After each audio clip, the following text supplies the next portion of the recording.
would like Dr. Cheng to show AI technology trends in the US. Could you introduce some of to us? Yes. Yeah, in the last decade, represent a breaking through period in the AI world. AI development right now is considered as a maturing status. Literally, it's everywhere right now, from home to office to shopping mall. This terminology engages the entire world. AI is showing a lot of promise for business of all sizes. There have been increasing in digital transformation across a variety of industries. That happened fast than we expected. The first thing I would like to say, the biggest impact in past few years is the big and better language model. As we know, natural language processing is one of the most used AI technologies that allow machine to understand and communicate with human beings in the language we understand. In 2020, 2 years ago, OpenAI announced a new model called GPT-3, aimed at answering of a question. OpenAI is an AI research company founded in 2015 by Elon Musk. Began its journey in natural language processing by using deep learning to create text generating algorithm.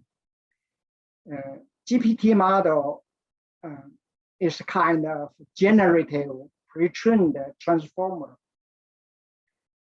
It is trained using internet data to generate any type of text.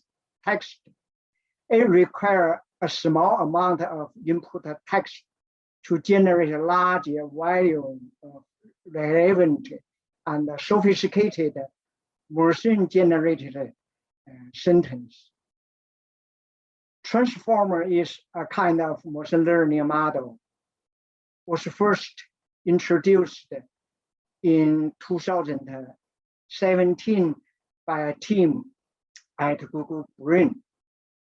And inside the transformer model, revolutionized natural language generation and artificial human conversation. GPT-3 is considered the most advanced language model ever. GPT-3 is trained on trillions of words.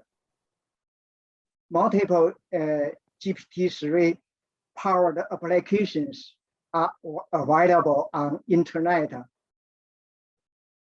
Each could apparently compose feature articles. It can write portraits, even talk to the dead.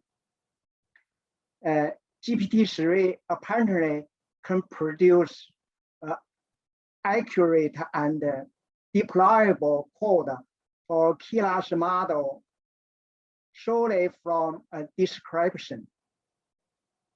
OpenAI is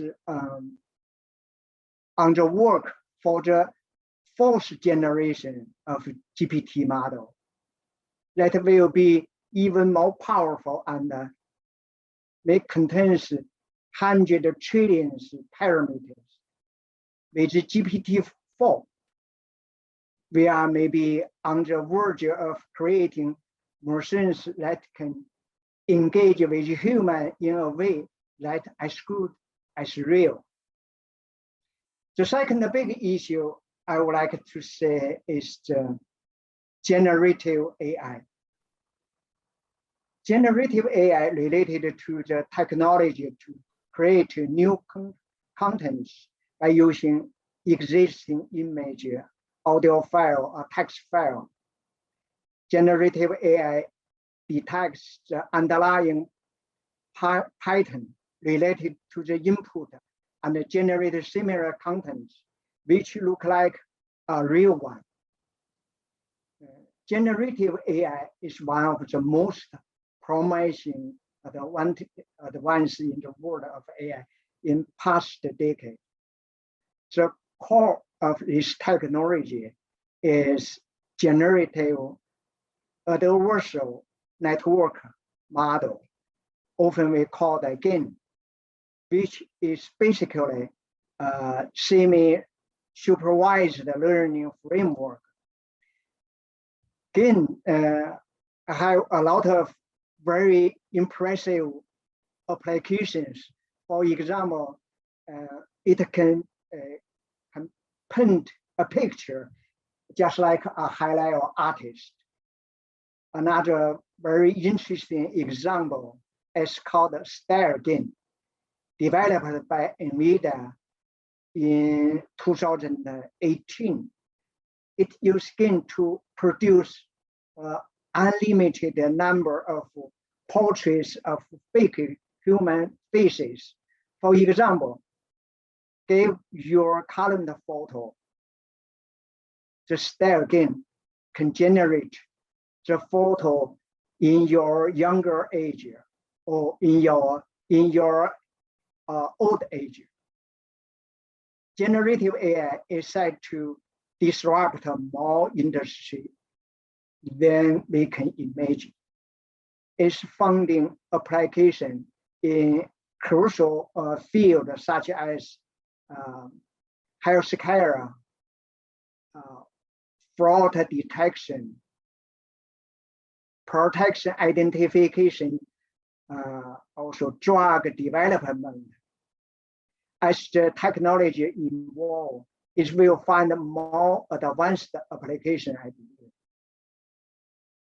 It is predicted that GAN will revolutionize the design manufacture. For example, research has shown that GAN can learn different 3D furniture objects from IKEA large data set that consists of photo of furniture. The third big trend I would like to say is Azure AI. Azure AI is deployment of AI algorithm to the devices that close to human support physical world, which move AI out of centralized data center into the embedded devices. Azure AI is a combination of Azure computing and AI algorithm. Recently, stretched in the efficiency of AI, the adoption of IoT devices, and the power of Azure computing have come together to unlock the power of Azure AI. Azure AI will enable digital movements by harnessing AI for real-time analysis closer to data source. Gartner predicts that by 2025, more than half of all data by deep neural network will occur at the Azure. Today, almost every business has a job function that can benefit from adoption of edge AI. In fact, edge applications are driving the next wave of AI in a way that improve our life at home, at work, at school, everywhere surround us. That's the three big trends I would like to share with you. Okay, thank you very much for your introduction of advanced technology in US, and your example about photo generation is very impressive. The leading AI technology in US is very remarkable. And another fast evolving country in the world is China. So Professor Wang, would you please introduce AI technology trends in China? Okay, actually I have prepared a PowerPoint slides for that. Can I share the screen? Oh, yes, of course. Right, so let me set up the screen first. Okay.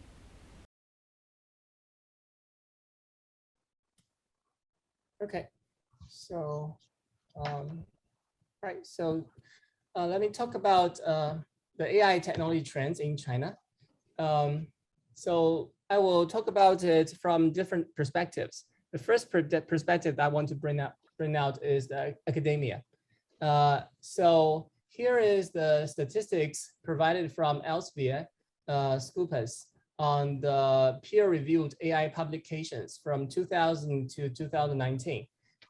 So the total number of publications nowadays on AI in academia has reached about 120,000 in the year of 2019, among which this is the proportion from different major regions in the world. You can see that China occupies like 22 publication in terms of numbers, peer-reviewed papers. This is already exceeding United States and EU, European Union. Actually, this has been happening for several years.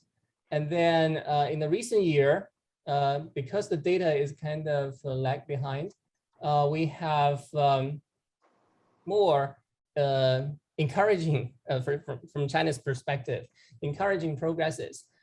So this is the number on the impact of these publications. So besides the number, we also talk about impacts in academia. So one of the major metric to measure the impact of publication is the citation number. So once you publish a paper, other people will read your paper, and if your paper is very novel, very meaningful, people will cite your paper to do more research. So the new data shows that in the year of 2020, the journal publication citations from China has exceeded United States for the first time. So this is a very encouraging news from China's perspective. And then for the conference publications, also in computer science, conference publications are as important as journal publications because computer engineering, IT industry is evolving very fast. So conference publication, they are usually faster than more responsive than journal publications. So conference publications is also a very important indicator of the development. So in terms of the number, we're still lagging behind United States, but we're catching up. And in terms of citation, I think there's still a big gap between China and United States. But China is doing pretty well compared to EU. This is another figure, is the number of publications on arXiv. arXiv is another publication venue for academia. They publish technical reports, basically, that have not been peer reviewed yet. But that's also an indicator of how active this academic area is. So you can see that the United States is leading, but China is catching up. So in terms of notable papers by Chinese scholars, I'm proud to say that there are several papers that are very impactful in the AI domain. So one of it is this, this paper on activation functions. So one of the major computing block in neural network is the activation function. So conventionally, we are using sigmoid function. And then it's reload. So this paper proposes a more generalized activation function called the preload. Okay. This one is now receiving citation of over 10,000. In computer science, if a paper can have more than 10,000 citation, it's astonishing. Okay. Because if you have a paper of 1,000 citation, it's already it's possible that you can get a fellowship from IEEE, like the world top computer academic organizations. Another very important series of papers are those revolution of depths papers. It's a series of papers. So one of the major focus of the AI is computer vision, okay, to recognize images. So this table, this figure leads the trends of the major papers in this domain ever since 2010. The x-axis is the time and the y-axis is the error. So what is the error? So when we evaluate how accurate the computer can recognize images, in computer science, we call it computer vision. We have a global competition. It's called the ImageNet. ImageNet provides lots of images for you to recognize. They have ground truths, and we compare. If you have proposed an algorithm, we will compare what is your error rate. Okay, so the lower the error rate, the more successful the algorithm is. So you can see that before 2014, the error rate is above 5. 5%. So this basically means the image recognition of computer is not as good as human. But after 2015, we have reached the human beings. The AI has beat the human beings, or almost as good as human beings become, by lowering the error to below 5%. And this revolutionary paper is the 2015 paper by Chinese scholars. The main idea is to use very deep layers in the neural network. So previously, people think we can use 8 layers, 19 layers, 22 layers. And then the Chinese scholar says, we are using 152. Okay, so by using this simple change, simple but revolutionary change, the error rate of image recognition can now compete with human beings. And then there are a sequence of paper on that. And the corresponding paper, the 2015 paper, is the ResNet paper. And then it has received more than 72,000 citations by now. This is unimaginable before. So it's a very, very fundamental, very impactful paper in this domain. Okay, so let me also talk a little bit about the industry. So this figure compares the private investment in AI by country. United States is still the biggest receiving the biggest portion of the investment, but China is following up. The rest of the world is kind of behind China and the United States. And then this is about the total investment in millions of US dollars. Yeah, this is the time sequence over the years. And this one is in the year of 2020. So in terms of AI adoption by organizations globally, the global average is around 50%.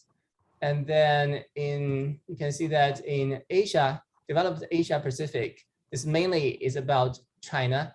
So the rate is, China is here. Developing markets, including China, okay, so China is still a little bit behind, okay, but it's catching up. And then in terms of robotics, robot installations in 5 major markets through 2017 to 2019, China, I think, is the most ambitious compared to other countries. I think one reason is probably because other countries has already deployed enough many robots, but China is developing very fast. And also there are some famous Chinese companies on the AI industry. Here is a list of a few of them. Alibaba is a platform for e-commerce. It's like China's version of Amazon. So it is focusing on how to exploit the e-commerce data for AI. Baidu is kind of China's competitor, equivalent to Google. And Tencent is the provider for the WeChat service. iFlyTech is focusing on voice recognition. SenseTime is focusing on computer vision, image recognition, face recognition, things like that. I think E2 is also focusing on computer vision. Xiaomi is focusing on IoT, IoT devices, ubiquitous computing, this kind of aspect. So here are some more lists of the companies in AI. Also, in terms of national strategies, the Chinese government is pushing very actively pushing forward the AI into the AI agenda. So one of the very noticeable policy is the new generation AI development plan made by the State Council in 2017. According to the standard Stanford AI Index report, this is a very ambitious plan and puts China as a major player in the world in the AI era. I think that's it. Okay, thank you very much. And we all know there's a great AI company and applications in China, but amazing, there's a big achievement in the fundamental researcher. Is quite new information for us. Thank you very much. InfoDeliver has a long history of AI research and development. Today, I'd like to have a brief introduction of InfoDeliver's AI assessment solution. But before this introduction, we'll first share recent situation of the insurance industry in Japan. We hope to smooth the flow of insurance payments by adopting AI technology. As you mentioned earlier, one of the issues in the insurance industry is the expert shortage. They're just about to apply more AI technologies in insurance. So I think the competition is starting. So Japanese companies, insurance industry needs to move quickly. Otherwise, the competition is really coming from China.